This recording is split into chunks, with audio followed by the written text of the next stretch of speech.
Yo guys, am I dreaming or has GAN just released a $13 speed cube? Nothing in the box, that's the first time for me.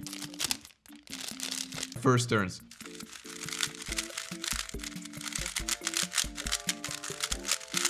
Alright GAN, you have my attention. So this isn't GAN obviously, it says SwiftBlock, but SwiftBlock is a sub-brand of GAN, which kind of...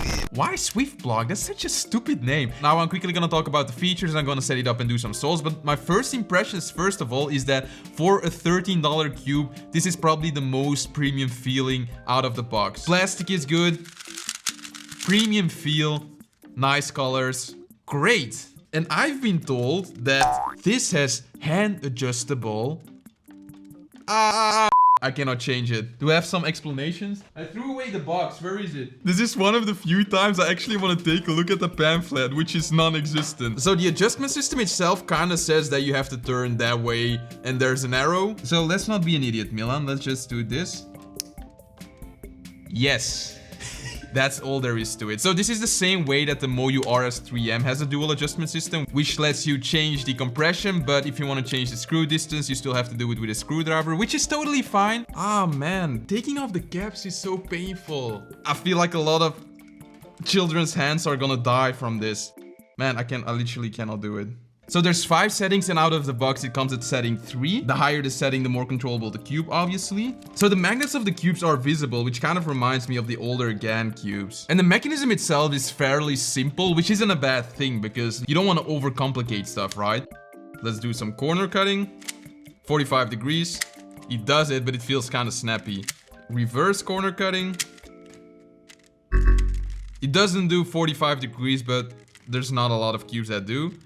It seems like reverse corner cutting is gonna be a problem here. And honestly, the cube feels kind of loose, but still like it is catching a bit. So it's kind of blocky, still fast, which kind of makes me want to increase the setting a bit.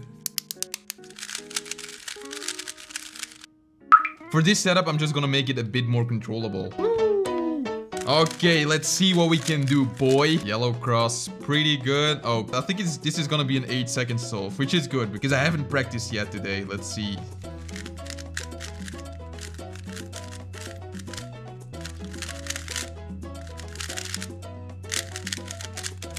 Okay, everything makes sense now. This is a SwiftBlock. It is a blocky cube and it is really fast. Later. Alright, so I wish I could tell you guys to enjoy watching these souls of mine, but honestly they're pretty painful to look at. I think the main problem with this cube is that although it is pretty tight, because the corner cutting is really blocky, the cube still feels really fast.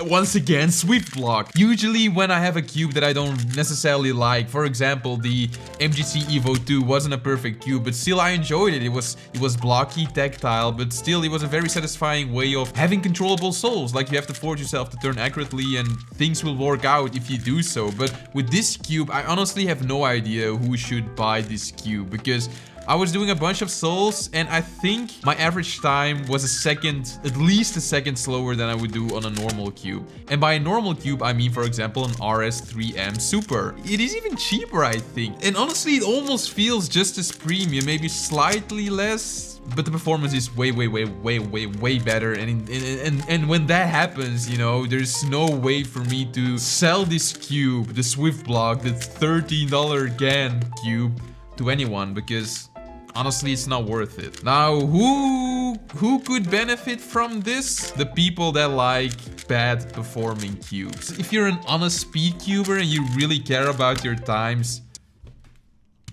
don't get the SwiftBlock. And if you do want to get a budget cube, for example the RS3M Super, go to thecubicle.com and use discount code CubeFace. Code CubeFace now available. Thank you so much and I will see you in the next video. Ciao, ciao, ciao, ciao.